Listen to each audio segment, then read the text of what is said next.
कल्पना चतुष्क कल्पना चतुष्क के अंदर आता है। ठीक है, कल्पना चतुष्क का लास्ट जो चैप्टर है वो है चिकित्सा प्रवृत्ति अध्याय। अब इस अध्याय में जो वर्णन किया गया है, किन किन चीजों का वर्णन किया गया है, यहाँ पे नोट करते रहेंगे। सबसे पहले यहाँ पे बताया गया है चिकित्सा की डेफिनेशन। और कहाँ पढ़ी थी?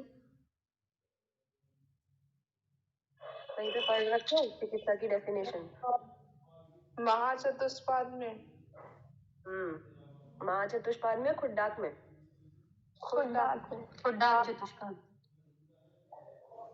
Chapter number 9। 9th में पढ़िए, खुड्डाक चतुष्पाद में। ठीक है, और यहाँ भी एक आएगी।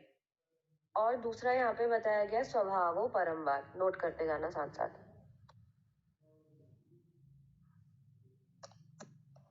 स्वभावो परमवाद। तीसरा यहाँ पे वर्णन किया गया है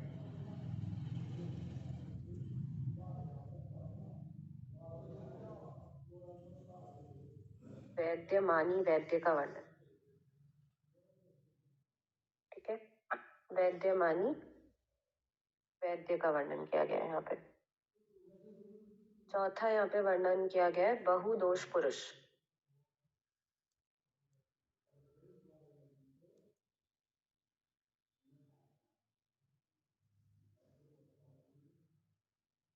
ठीक है, तो यहाँ पे एक चिकित्सा की डेफिनेशन बता दी है, यहीं पे साइड में एरो करके लिख लेना 9 और 16। ठीक है, 9th चैप्टर में भी बताई गई है और 16th चैप्टर में भी बताई गई है, लेकिन दोनों डेफिनेशन जो है वो अलग अलग है। तो यहाँ पे चिकित्सा की डेफिनेशन बता दी है, स्वभाव परमवाद का वर्णन किया गया है, वैद्यमानी वैद्य के बारे में बताया गया है, और बहुदोष पुरुष के बारे में बताया गया है। ठीक है, तो चिकित्सा प्राभृत का मतलब क्या होता है कि जो व्यक्ति जिसके पास सारे ही चिकित्सा करने के उपकरण अवेलेबल हो। ठीक है, तो उसे चिकित्सा प्राभृत वैद्य बोला जाता है। तो यहाँ पे क्या कर रहे हैं, चिकित्सा प्राभृतीय अध्याय बोला गया है ना, तो इस जो अध्याय है यहाँ पे देखो विमर्श में क्या लिखा है, चिकित्सा प्राभृत उस वैद्य का नाम है जो आवश्यक प्रत्येक सामग्री को एकत्रित कर चिकित्सा प्रारंभ करता है। ठीक है, तो अगर कोई पूछे कि चिकित्सा प्रावृत्त का क्या मतलब है, तो ये आप बता सकते हैं। ठीक है, अब आगे चलते हैं, यहाँ पे श्लोक नंबर 3 में आते हैं। क्या बोल रहे हैं? चिकित्सा प्रावृत्त चिकित्सक से लाभ। ठीक है, चिकित्सा प्रावृत्त यानी सभी उपकरणों से युक्त, बुद्धिमान, शास्त्र ज्ञान में कुशल और कार्य तत्पर वैद्य जिस मनुष्य को विरेचन कराता है, तो वह विरेचन सम्यक योग युक्त होता है, इसलिए इस मनुष्य को सुख मिलता है। ठीक है, तो अगर कोई चिकित्सा प्रावृत्त वैद्य है जिसके पास सभी चीजें अवेलेबल हैं, जो जिसने अच्छे से पढ़ाई की है, वो अगर कोई थेरेपी करेगा तो वो अच्छी होगी, उसमें सम्यक योग ही होगा। ठीक है, तो ये बस उसकी तारीफ करी है कि चिकित्सा प्रावृत्त वैद्य अगर है तो उससे क्या लाभ होता है। अब अगला आ रहा है वैद्यमानी वैद्य। ठीक है, जिसे मूर्ख वैद्य भी बोला जाता है। तो अभी बताया मैंने कि इस अध्याय में वैद्यमानी वैद्य के बारे में बताया गया। तो देखो, वैद्यमानी यानी जो अपने आप को वैद्य समझता है। ठीक है, अब देखो क्या बोल रहा है, जो मूर्ख वैद्य ना होते हुए अपने को वैद्य समझता है। ठीक है, वैद्य नहीं है लेकिन अपने आप को वैद्य समझता है, वह जिस मनुष्य को वमन या विरेचन कराता है तो वह रोगी अतियोग अयोग हो जाने से दुख प्राप्त करता है।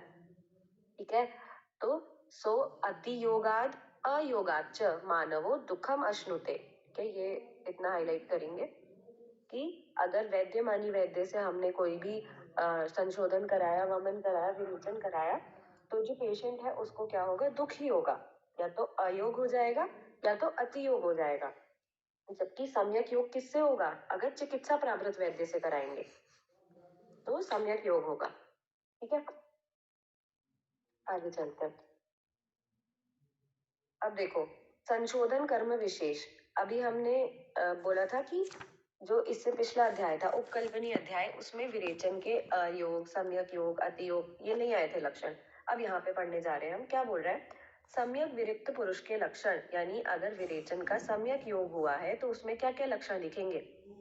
ठीक है, तो दौर्बल्यम, लाघवम, ग्लानि, व्याधि नाम अणुता रुचि। ठीक है, पहले श्लोक पढ़ देती हूँ। हृदय वर्ण शुद्धि क्षुत तृष्णा काले वेग प्रवर्तनम बुद्धि इंद्रिय मनः शुद्धि मारुतस्य अनुलोमता।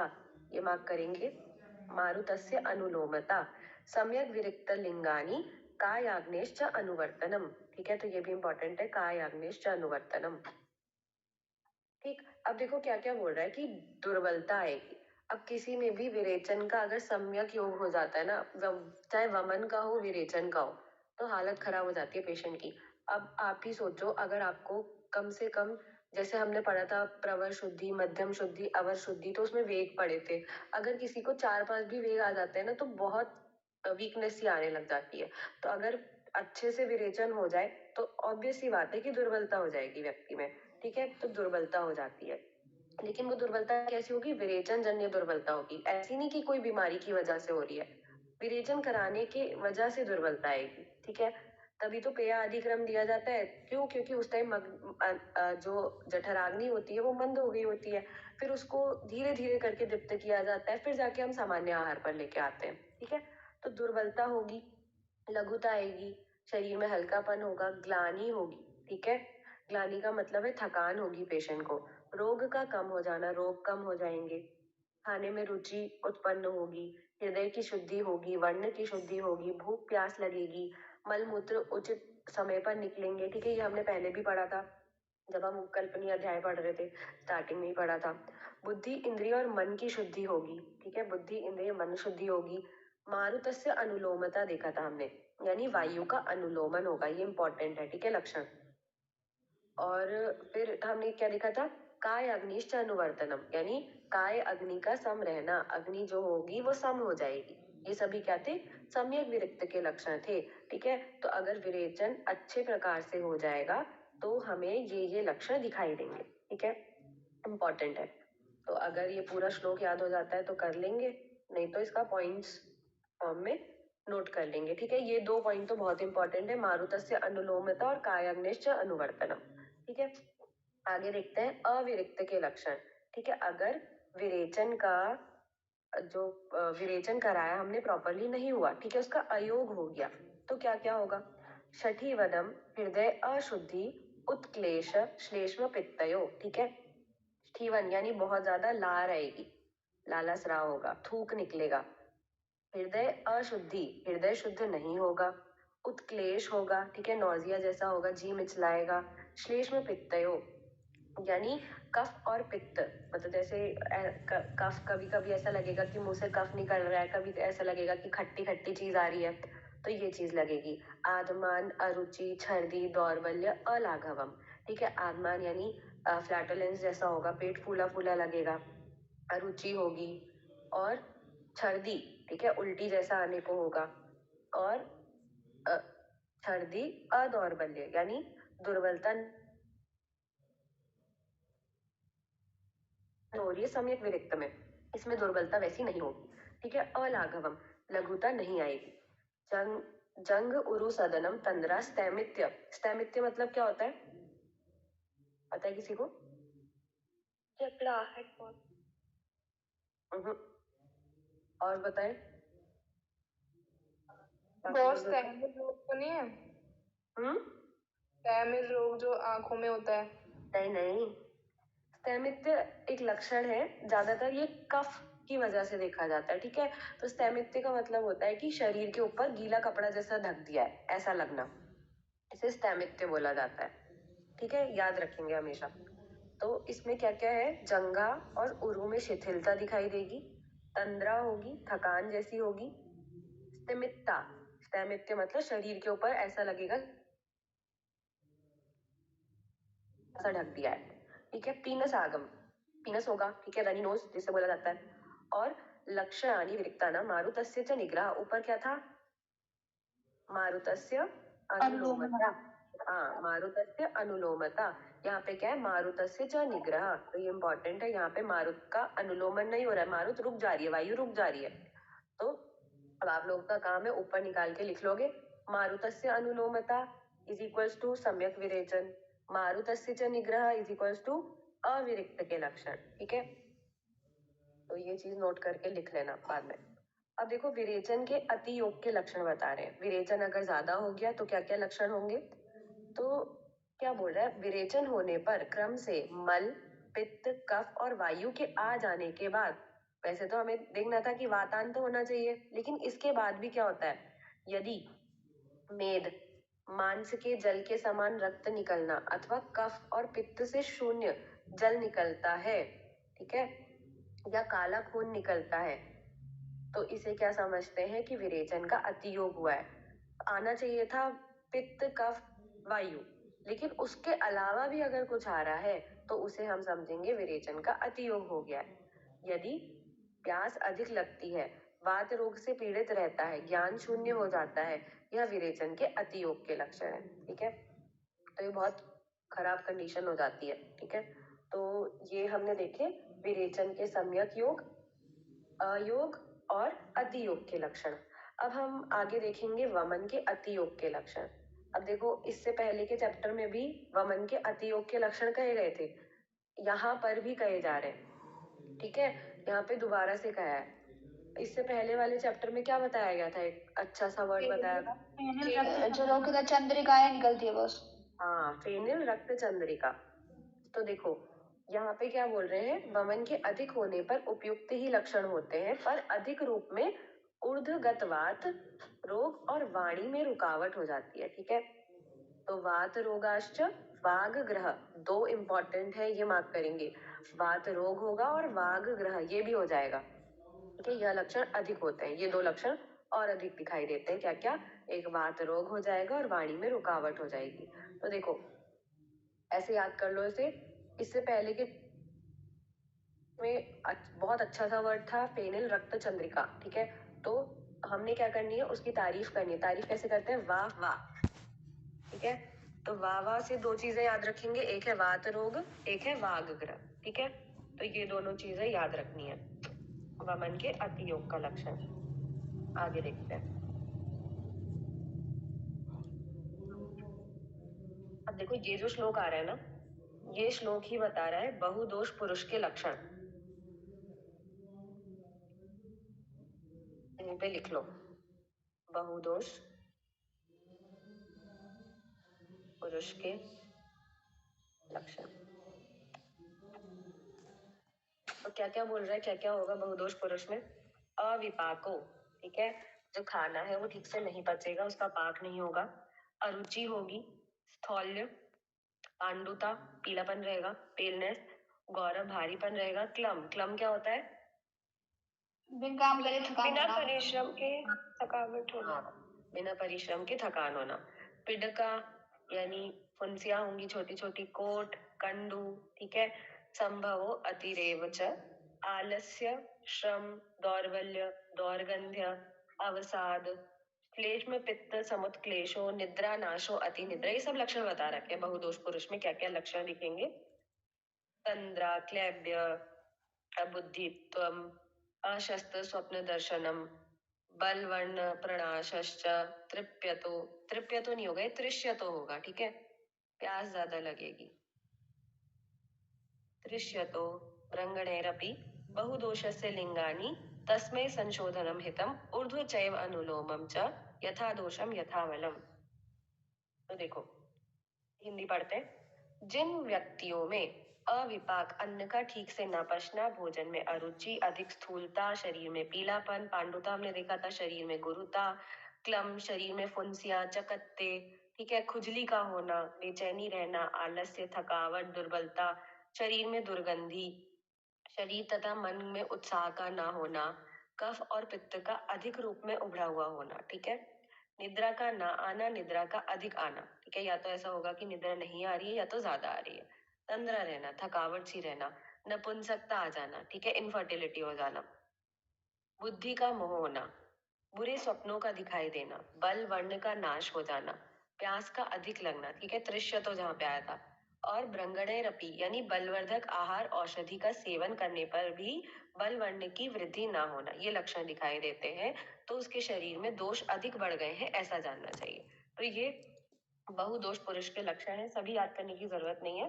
ठीक है, कुछ कुछ पॉइंट्स बना के याद कर लेना, जैसे जितनी भी स्किन डिसीजेज आई, पिडका, कोट, कंडू, ये सब चीजें, तो पुंसी हो गई, चकत्ते, कोट हो गया, ठीक है, कंडू, ये चीजें याद रख लो, ठीक है। अगला स्थौल्य है। स्थौल्य है तो पसीना ज्यादा आता होगा, पसीना ज्यादा आएगा तो दुर्गंध आएगी, तो ऐसे करके याद कर सकते हैं। पांडुता होगी, निद्रा नाश होगा, निद्रा अधिक आएगी, ऐसे करके थोड़ा थोड़ा चीजें याद कर लेनी है। फिर आता है संशोधन का फल। अब अगर उचित रूप से वमन विरेचन हो जाता है तो उसमें क्या क्या लक्षण दिखाई देंगे, क्या क्या उसका रिजल्ट आएगा। इस प्रकार उचित वमन विरेचन के द्वारा जिस मनुष्य का कोष्ठ शुद्ध हो जाता है उसकी जठराग्नि बढ़ जाती है। काय अग्नि अभिवर्धते, ये वाला चीज मार्क करेंगे। काय अग्निश्च अनुवर्तनम, अभी कहाँ पढ़ा था?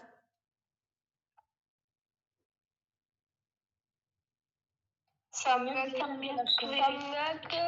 रिक्त पुरुष के लक्षण में में पढ़ा था। के लक्षण में पढ़ा था काय अग्निश्च अनुवर्तनम। तो देखो यहाँ भी क्या बोल रहे हैं, काय अग्निश्च अभिवर्धते, यानी अगर उचित प्रकार से संशोधन हुआ है तो काय अग्नि बढ़ जाएगी, ठीक है, जठराग्नि बढ़ जाएगी।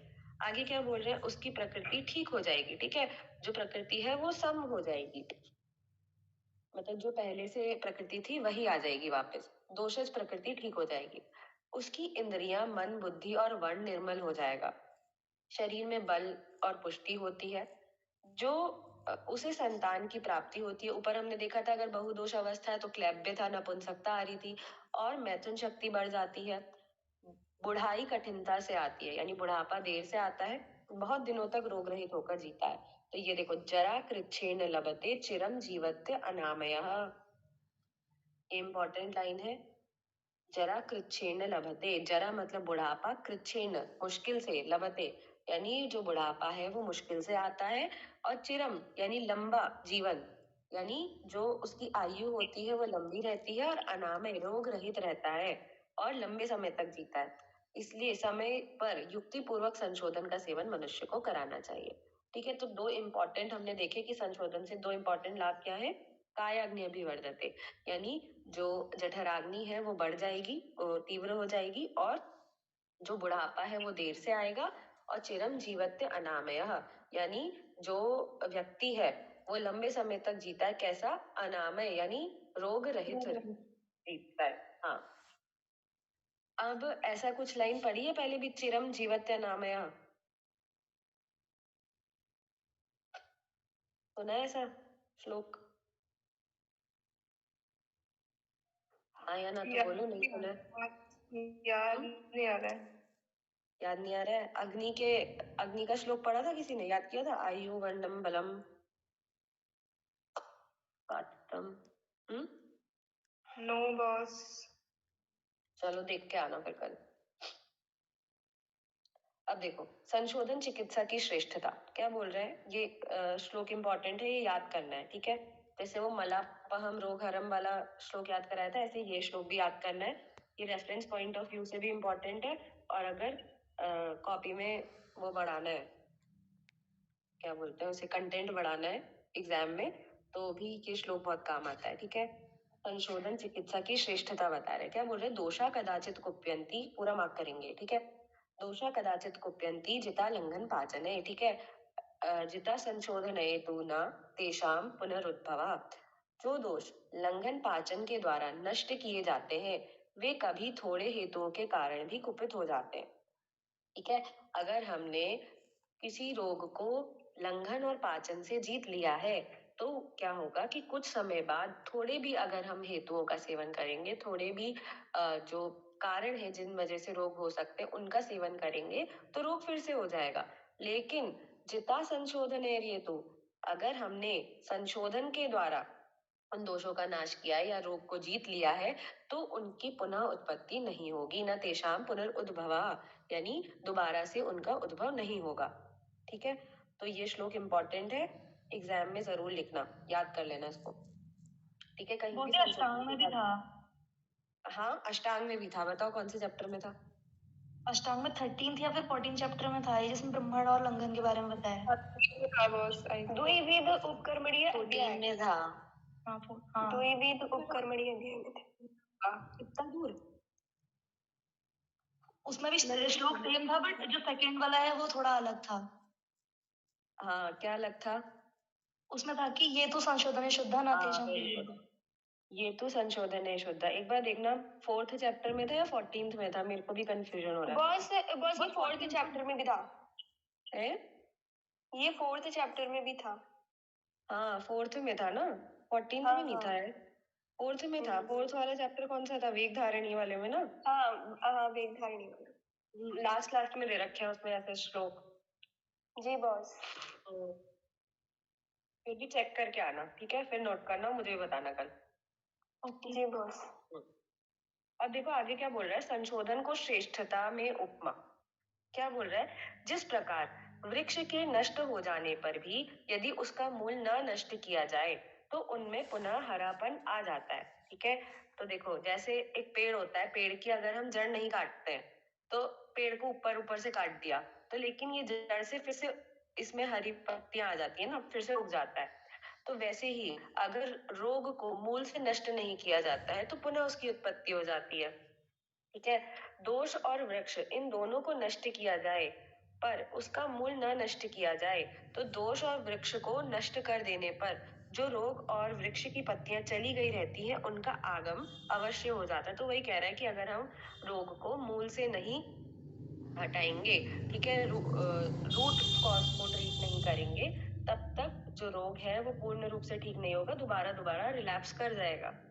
तो ये श्लोक भी रेफरेंस पॉइंट ऑफ व्यू से इम्पोर्टेंट है, याद करने की जरूरत नहीं, बस ध्यान में रखना कि इस चैप्टर के अंदर आया है। ठीक है, तो द्रुम करके, द्रुम पेड़ को बोला जाता है ना, दोषाणाम से द्रुमाणाम, तो दोष और द्रुम, दोष और पेड़ की तुलना की गई है। ठीक है, तो अगर हम, वही बोल रहा है कि अगर हम किसी पेड़ के मूल को नहीं काटते, सिर्फ ऊपर ऊपर का काट देते हैं तो फिर से वो पेड़ उग जाता है। वैसे ही रोगों का भी सीन है। आगे चलते हैं।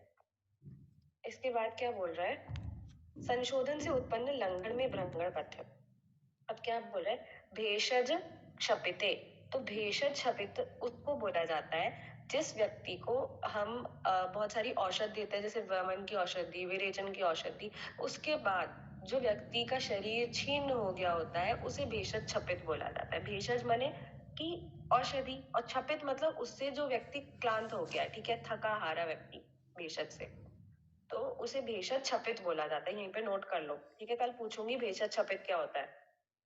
तो अब भेषज क्षपित है अगर व्यक्ति, यानी औषधि दे दे के उसका बुरा हाल कर दिया है, बिल्कुल छीर्ण हो गया उसका शरीर, तो उसकी चिकित्सा कैसे करनी है।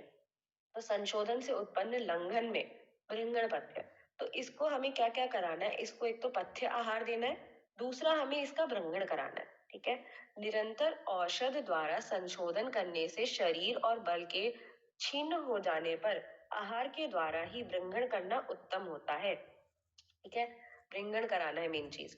आहार में कौन कौन द्रव्य लेना चाहिए इस पर बताया गया है। इस पर बताया है कि घृत, मांसरस, दूध और हृदय को बल देने वाला यूष मिलाकर आहार देना चाहिए और भृंगण, अभ्यंग, उत्सादन, स्नान, निरूह बस्ती तथा अनुवासन बस्ती का सेवन करना चाहिए। ऐसा करने से रोगी का कल्याण होता है और वह चिरायु होता है। तो दो चीजें मेन याद रखनी है कि अगर भेषज क्षपित है तो उसमें हमें पथ्य आहार देना है, दूसरा भृंगण कराना है, बाकी कुछ याद नहीं करना है। ठीक है, तो ये दोनों चीजें याद रखनी है कि अगर भेषज क्षपित है तो उसमें पथ्य आहार दो और भृंगण कराओ। ठीक है, आगे चलते हैं। संशोधन के अतियोग की चिकित्सा। अगर संशोधन का अतियोग हो जाए तो क्या करना है। ठीक है, जैसे हमने पढ़ा था स्नेह व्यापद, उसमें क्या क्या दे रहे थे, उसमें बेर, टमाटर याद त्रिफला, कराया था, बेर और सेम, त्रिफला, बेर, त्रिफला और स्नेह। बेर और त्रिफला के साथ घृत, वसा, मज्जा। अच्छा, ये स्नेह व्यापद की चिकित्सा थी। नहीं, ये योनि योनि नहीं व्यापक की नहीं, थी। योनि व्यापद की थी ये। योनि व्यापद और शुक्र दोष में अगर हमें स्नेह देना है। मैं पूछ रही हूँ स्नेह व्यापद अगर है तो टमाटर याद कराया था, TMTR किसी को याद है। हाँ, वॉमिटिंग, मतलब वमन कराना है, फिर मूत्र मूत्र मूत्र लेने हैं अलग अलग प्रकार के, और रूक्ष अन्नपान कराना है, और त्रिफला लेना है। कितना मिक्स कर दिया,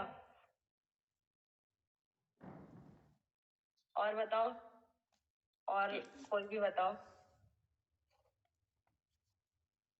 तक्रारिष्ट भी देना है। हाँ बहुत बढ़िया, आगे तक्रारिष्ट, त्रिफला, और समय का विरेचन, थोड़ी देर काल काल प्रतिशत तो पढ़ा है थोड़े दिन पहले, चलो पढ़ के आना छोड़ो। और स्वेदन का अगर अतियोग हो जाता है तो कैसी चिकित्सा बताई थी? ग्रीष्म ऋतुचर्या वाली हाँ, ये चीज। तिब्बती ग्रीष्म ऋतुचर्या के अकॉर्डिंग, ठीक है। स्नेहन पढ़ के आना दोबारा। अतियोग अनुबुद्धानाम सर्पीपानम प्रशस्यते। अब ये देखो क्या बोल रहा है, संशोधन का अगर अतियोग हो जाएगा तो उसमें हमें क्या कराना है, सर्पीपान कराना है, ठीक है। सर्पीपान को अच्छा माना जाता है। तैलम मधुरक्के सिद्धम अथवा अप्य अनुवासनम। तो क्या क्या बोल रहा है, वमन विरेचन आदि के अतियोग का लक्षण यदि शरीर में उत्पन्न हो जाए तो ऐसे मनुष्यों को उपद्रव के अनुसार द्रव्यों से सिद्ध किए हुए घृत का पान कराना चाहिए, ठीक है। तो सर्पीपानम इंपॉर्टेंट है इसमें कि घृत का पान कराना है। दूसरा, मधुर द्रव्यों से सिद्ध किए हुए तेल के द्वारा अनुवासन बस्ती देनी है, ठीक है। तो दो चीजें इंपॉर्टेंट है, सर्पीपान, मधुर के सिद्धम अप्य अनुवासनम, ठीक है। तो अगर कोई पूछे कि संशोधन का अगर अतियोग हो जाए तो इसमें क्या चिकित्सा करनी है, तो आपको बोलना है 2 लाइन का आंसर कि एक तो सर्पीपान कराओ, दूसरा अनुवासन बस्ती देनी है और वो भी मधुर द्रव्यों से सिद्ध, ठीक है। सर्पीपान कराना है, दूसरा मधुर द्रव्यों से सिद्ध अनुवासन बस्ती देनी है, ठीक है। आगे चलते हैं। संशोधन का अयोग होने पर चिकित्सा। यस्य अयोगस्तम स्निग्धम पुनः संशोधय नरम, ठीक है। अगर अयोग हो गया, अब कई बार ये भी चीज दिमाग में आती है ना कि हमने संशोधन औषधि पिलाई और उससे अयोग हो गया, अब हमें उसके बाद क्या करना है। अतियोग के तो बता देते हैं सब, ठीक है। उपद्रव अगर हो जाए तो उसका भी बता देते हैं, ज्यादा दे देते हैं तो उसका भी पता चल जाता है। लेकिन अगर अयोग हो गया किसी वजह से तो उसमें क्या करना है हमें। तो देखो, संशोधन पीने पर जिस व्यक्ति के शरीर में अयोग के लक्षण उपस्थित हो जाएं तो मात्रा काल बल की अपेक्षा रखने वाला वैद्य पहले सेवन किए गए संशोधन की मात्रा आदि का स्मरण कर स्नेहन के बाद पुनः संशोधन करावे, ठीक है। तो हमें ये नहीं करना है कि अगर किसी को हमने मान लिया स्नेहन कराया, स्वेदन कराया, फिर उसके बाद हमने वमन की ही औषधि पिलाई और वमन का अयोग हो गया, यानी खाली औषधि औषधि औषधि निकली और जो हमें हमें जो रिजल्ट चाहिए था वो नहीं मिला, ठीक है। तो हमें क्या करना है, हमें दोबारा से उसे वमन की औषधि नहीं पिला देनी है एज इट इज। हमें क्या करना है, दोबारा से उसका स्नेहन कराना है, दोबारा से स्वेदन कराएंगे, फिर उसके बाद हमें वमन की औषधि पिलानी है, ठीक है। आया समझ? Yes yes sir. तो यहाँ पे जैसे ये श्लोक होता है ना तो एग्जाम में रिवाइज करने में इजी रहता है, यहीं पे निकाल के हिंदी में लिख लिया करो कि इस पूरे इतने भाषण का जो सारांश है वो क्या है, ठीक है। तो सारांश क्या है कि स्नेहन के बाद ही संशोधन कराना है, तो यहाँ पे लिख लेना स्नेहन के बाद संशोधन, बस। अब आगे आ रहा है मेन चीज जिसके बारे में हमने अभी चर्चा की थी कि स्वभावो परमवाद। उससे पहले ये देख लेते हैं स्नेहन आदि कर्म में उपद्रवों की चिकित्सा। तो अगर इसमें उपद्रव हो जाते हैं तो ये क्या बोल रहे हैं कि ये सिद्धि स्थान में कही जाएगी, बकवास है। चलो देखो, स्वभावो परमवाद, स्वभाव उपरम, ठीक है। स्वभाव मीन्स होता है नेचुरली, यहीं पे लिख लो ऊपर, स्वभाव मतलब नेचुरली, और उपरम होता है यानी शांत होना या नष्ट हो जाना, ठीक है। उपरम का मतलब मोक्ष भी होता है एक तरीके से, और उपरम का मतलब होता है नष्ट हो जाना,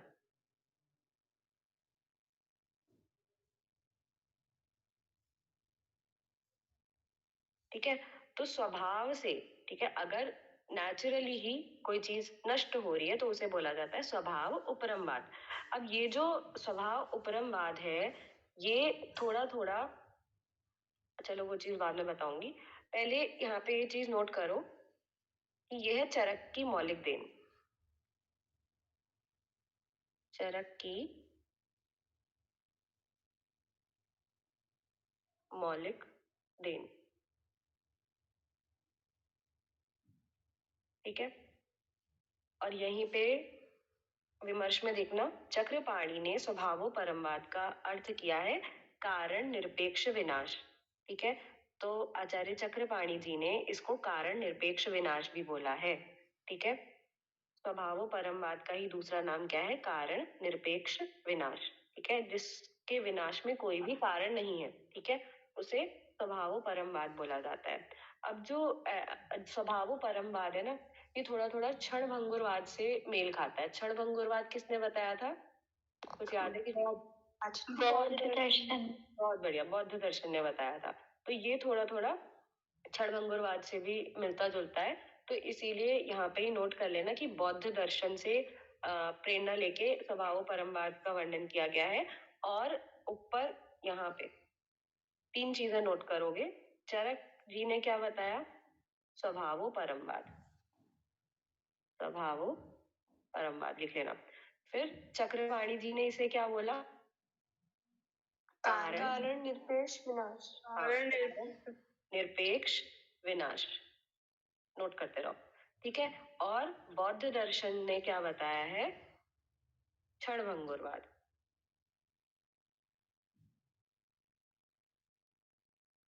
ठीक है, तो ये तीनों चीजें यहाँ पे नोट हो जानी चाहिए, कल पूछूंगी क्या क्या चीज है। अब देखो स्वभाव परमवाद क्या बोलता है, तो ये श्लोक भी याद हो जाना चाहिए। पेपर में लिखने के लिए आता है तो कंटेंट नहीं मिलता है हमें इसको लिखने के लिए, तो श्लोक याद होना चाहिए। क्या बोल रहा है कि जिन कारणों से धातुओं की पुष्टि होती है, यदि उन कारणों में विषमता आ जाती है तो शारीरिक धातुओं में भी विषमता हो जाती है। ठीक है, जिन कारणों से धातुओं की पुष्टि हुई है, जैसे हमने देखा कि हमने वो भी पढ़ रखा है ना, सर्वदा सर्वभावानां सामान्य विशेष सिद्धांत। तो अगर हम सामान्य चीज लेंगे, जैसे रक्त से रक्त की वृद्धि हो रही है, नॉर्मल चीज, अगर रक्त का ही सेवन करा दे तो रक्त की वृद्धि हो जाएगी। ठीक है, एग्जाम्पल दे रही हूँ खाली ऐसी हाइपोथेटिकल। तो सेम चीज खिलाने से सेम चीज की वृद्धि होगी, अगर उसके ऑपोजिट चीज खिला दी जाएगी तो उस चीज का ह्रास हो जाएगा। तो वही चीज बोल रहे हैं कि जिन कारणों से धातुओं की पुष्टि होती है उन्हीं कारणों में विषमता आ जाती है, तो शारीरिक धातुओं में भी विषमता हो जाती है। यदि कारणों में समता रहती है तो देह धातुओं में भी समता हो जाती है। अगर सामान्य चीज देंगे तो समता बनी रहेगी और चीज की वृद्धि होगी। इन धातुओं की शांति नाश स्वभाव से होती रहती है। तो ये बस ऐसे ही जैसे हम पदार्थ विज्ञान पढ़ते थे ना, कोई रीजन नहीं है, बस पढ़ना है। ठीक है, वैसे ही बोल दिया है कि स्वभाव उपरमवाद, यानी किसी भी चीज का अगर विनाश हो रहा है तो वो स्वभाव से होता रहता है, बस इसका ये मतलब था। ठीक है, आगे देखते हैं।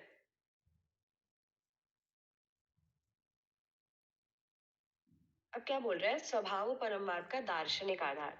तो क्या है, उत्पन्न होने वाली वस्तुओं की प्रवृत्ति यानी उत्पत्ति में कारण होता है। ठीक है, जैसे हमें पता है कि जीव का निर्माण कैसे हुआ है, शुक्र शोणित के संयोग से हुआ है। ठीक है, तो उत्पत्ति में कारण है, पर उसके निरोध यानी नाश में कोई कारण नहीं होता है। ठीक है, निरोध में कोई कारण नहीं होता है। तो ये क्या बोल रहे हैं कि उत्पत्ति में तो शुक्र शोणित कारण था, लेकिन नाश कैसे है, ये समय के साथ अपने आप होता जा रहा है, होता जा रहा है, इसमें कोई कारण नहीं है। ठीक है, कुछ लोग हेतु का ना होना नाश में कारण मानते हैं। और जैसे हमने बोला कि उत्पत्ति में शुक्र शोणित कारण थे, विनाश में कोई कारण नहीं है, ये अपने आप काल के साथ होता जा रहा है। और कुछ लोग ये भी बोलते हैं कि कारण, किसी कारण का ना होना भी एक कारण है। ठीक है, तो यहाँ पे ये बोल रहा है कुछ लोग हेतु का ना होना नाश में कारण मानते हैं। ठीक है, ये बात समझ आई है, दोबारा बताऊं? आ गई बॉस। सभी को आ गई? ये दोबारा बतानी है तो बता दो।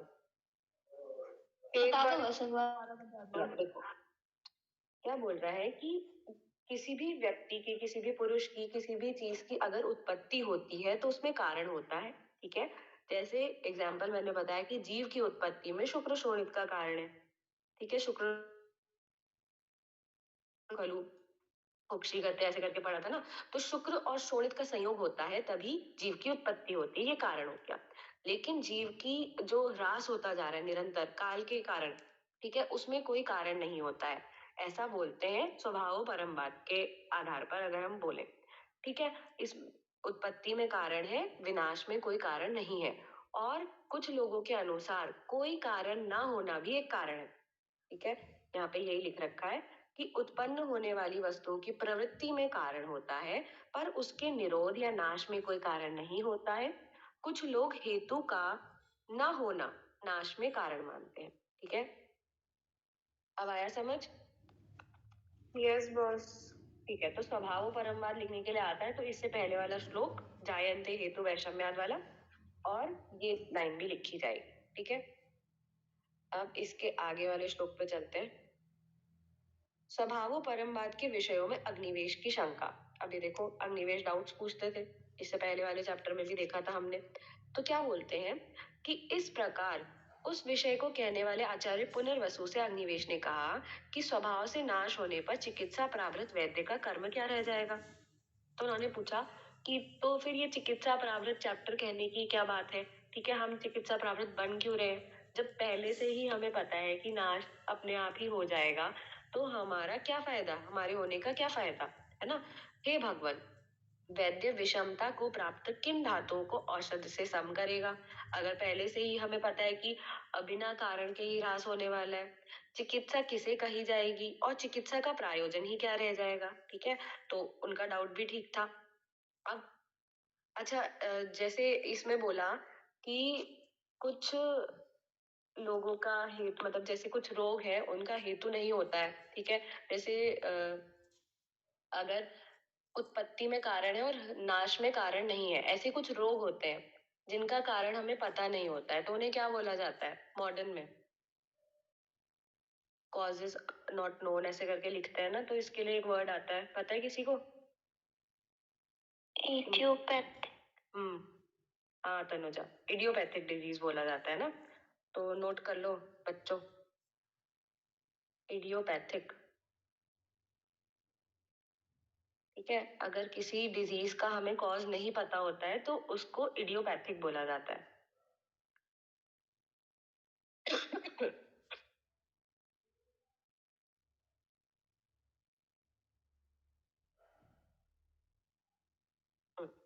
स्वभाव परमवाद के विषय में आत्रेय जी ने क्या उत्तर दिया। अब उन्होंने पूछा कि अगर स्वभाव से ही सभी चीज का ह्रास होता जा रहा है, स्वभाव से ही जो व्यक्ति है उसका विनाश हो रहा है, तो हमारा क्या काम इसमें।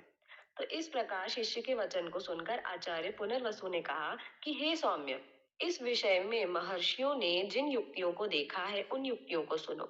जिस प्रकार नित्य चलने वाले काल के नाश में उसका विभाग का कोई कारण नहीं ज्ञात होता है, उसी प्रकार भाव पदार्थों के नाश में उनके विनाश का कोई कारण नहीं ज्ञात होता है।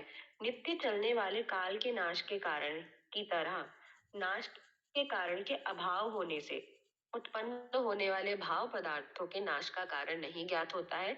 भाव पदार्थ जिस प्रकार उत्पन्न होता है उसी प्रकार शीघ्रगामी होने से नष्ट भी हो जाता है। ठीक है, इस तरह भाव पदार्थों के नाश में कोई कारण नहीं होता है और उनमें कोई संस्कार भी नहीं किया जा सकता है। तो इन्होंने वही चीज रिपीट करके बोल दी कि भाव पदार्थों के विनाश का कारण ही क्या है, अभाव है। ठीक है, तो इसका भावार्थ लिख लेना कि भाव पदार्थों के विनाश का कारण अभाव का होना है।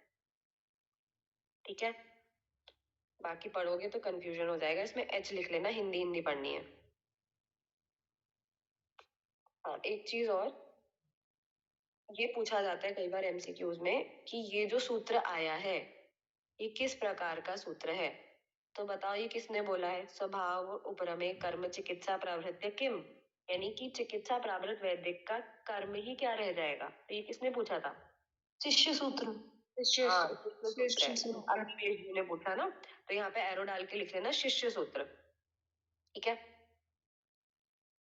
अब यहाँ पे न नाश कारण ऐसे करके जो बोला गया है ये है गुरु सूत्र।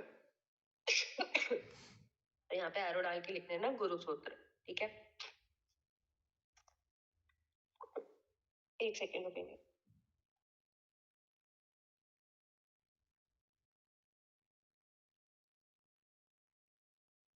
हाँ, तो आगे चलते हैं, ये चैप्टर फिनिश ही कर देते हैं ना आज, छोटा सा ही है। हाँ, यहाँ पे देखो अब आगे चिकित्सा की परिभाषा जो हम बात कर रहे थे, तो क्या बोल रहा है, या भी क्रिया भी जायन्ते शरीर धातवा समा सा चिकित्सा विकाराणाम कर्म तत् विषजाम स्मृतम। ठीक है, तो या भी क्रिया भी जायन्ते शरीर धातवा समा सा चिकित्सा विकाराणाम कर्म तत् विषजाम स्मृतम, याद कर लेना, इंपॉर्टेंट है।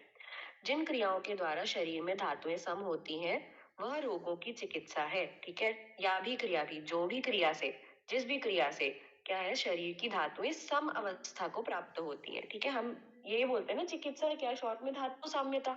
ठीक है, धातुओं को वापस से सम कंडीशन में लेके आना और धातुओं को सम करना ही वैद्यों का कर्तव्य माना जाता है। तो ये थी चिकित्सा की परिभाषा जो कि बताई गई है चरक सूत्र 16 में। ऐसे ही हमने एक परिभाषा पढ़ी थी चरक सूत्र 9 में। तो यहाँ पे विमर्श में लिखी है, चतुराणाम विषगादीनाम शस्त्राणाम धातु वैकृते प्रवृत्ति धातु साम्यर्थ चिकित्सा इत्यभिधीयते। तो ये चरक सूत्र 9 की परिभाषा है, ये भी याद होनी चाहिए दोनों। ठीक है, अगर अभी लिखने के लिए आएगी प्रॉफ एग्जाम में तो ये वाली भी परिभाषा लिखोगे, ये वाली भी लिखोगे। ये नहीं कहोगे कि ये हम पढ़ चुके हैं पहले, ये सिलेबस में नहीं है इस बार के, दोनों लिखना। ठीक है, या भी क्रिया भी वाली पहले लिखोगे, दूसरा पॉइंट डाल के चतुराणाम विषगादीनाम वाली लिखोगे। ठीक है, आगे चलते हैं। चिकित्सा का उद्देश्य। अब चिकित्सा का उद्देश्य क्या है, हमें पता है धातु साम्यता। तो शरीर में धातुओं की विषमता किस प्रकार उत्पन्न ना हो और किस प्रकार शरीर में सम धातुओं का अनुबंध यानी संबंध बना रहे, इसीलिए चिकित्सा की जाती है। ठीक है, तो चिकित्सा का उद्देश्य क्या है कि हमें कैसे किसी भी प्रकार से धातुओं को सम बनाए रखना है। ठीक है, तो शरीर में धातुओं की विषमता किस प्रकार से उत्पन्न ना हो और किस प्रकार से शरीर में सम धातुओं का अनुबंध बना रहे। आगे क्या बोल रहे हैं, धातु साम्य प्राप्ति का साधन। तो कैसे धातु साम्यता प्राप्त की जा सकती है, तो धातु के विषम होने के जो कारण है उनको छोड़ देने से। ठीक है, धातु के विषम करने वाले जो कारण है उनको छोड़ देने से और धातुओं के सम होने के कारण जो है उनका सेवन करने से शरीर में विषम धातुओं की परंपरा नष्ट हो जाती है और धातुएं सम हो जाती है। वाह, ठीक है, कितनी बढ़िया बात बोल दी है। तो जो चीजें हमारे लिए लाभदायक है उनका हम सेवन करेंगे तो धातुएं सम रहेंगी, जो हमारे लिए हानिकारक है उनको त्याग देंगे तो धातुएं विषम नहीं होंगी। ठीक है, चिकित्सा प्रावृत्त से लाभ। अब क्योंकि चिकित्सा प्रावृत्त वैद्य समता उत्पन्न करने वाले कारणों में शरीर में धातुओं को सम बनाता है, इसलिए देह सुख और आयु को देने वाला होता है। देह सुख आयुषाम इम्पोर्टेंट है। ठीक है, तो ये कल पूछूंगी कि देह सुख आयुषाम कौन होता है, तो चिकित्सा प्रावृत्त वैद्य। और आगे अब ये याद रखना क्योंकि अब जब मैं चरक सूत्र 21 पढ़ाऊंगी तो पूछूंगी कि देह सुख आयुषा और किसके लिए आया है, किसी को पता है? क्रिया शारीर में पढ़ा हो अगर जोर डालो दिमाग पर।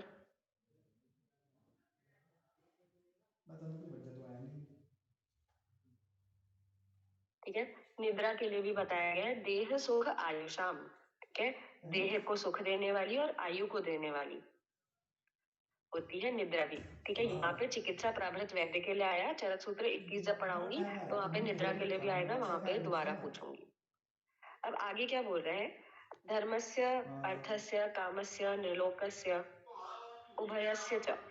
तो वैद्य देह सुख और आयु को देने वाला होता है, इसलिए यह भी कहा जाता है कि वह इस लोक में धर्म अर्थ काम और मर जाने के बाद स्वर्ग या मोक्ष को देने वाला भी होता है। तो ये बहुत ही ज्यादा तारीफ कर दी है। ठीक है, तो ये पूछेंगे कि वैद्य क्या क्या देने वाला होता है, ये कल ऐसे करके क्वेश्चन पूछूंगी।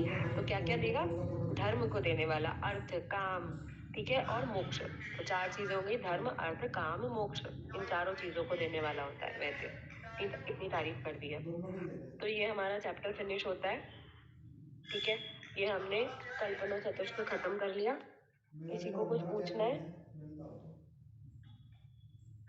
ठीक है, पढ़ते रहो, रिवाइज करते रहो, कुछ पूछना है तो बताओ।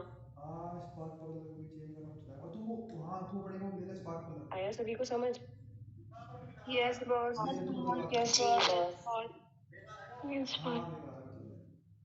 ठीक है, ठीक है, फिर कल नया चैप्टर स्टार्ट करेंगे। कल वाला चैप्टर लंबा होगा थोड़ा, तो 3 से 4 दिन लग सकते हैं, या फिर हम थोड़ा लंबी क्लास रखेंगे तो जल्दी भी हो जाएगा। और पढ़ते रहो, ये नहीं कि पहले चैप्टर पढ़ा फिर दूसरा भूल गए। ठीक है, रिवाइज भी करते रहो। चलो ठीक है, कोई भी डाउट होगा तो मैसेज कर देना। Bye. Thank you thank you boss. Thank you boss.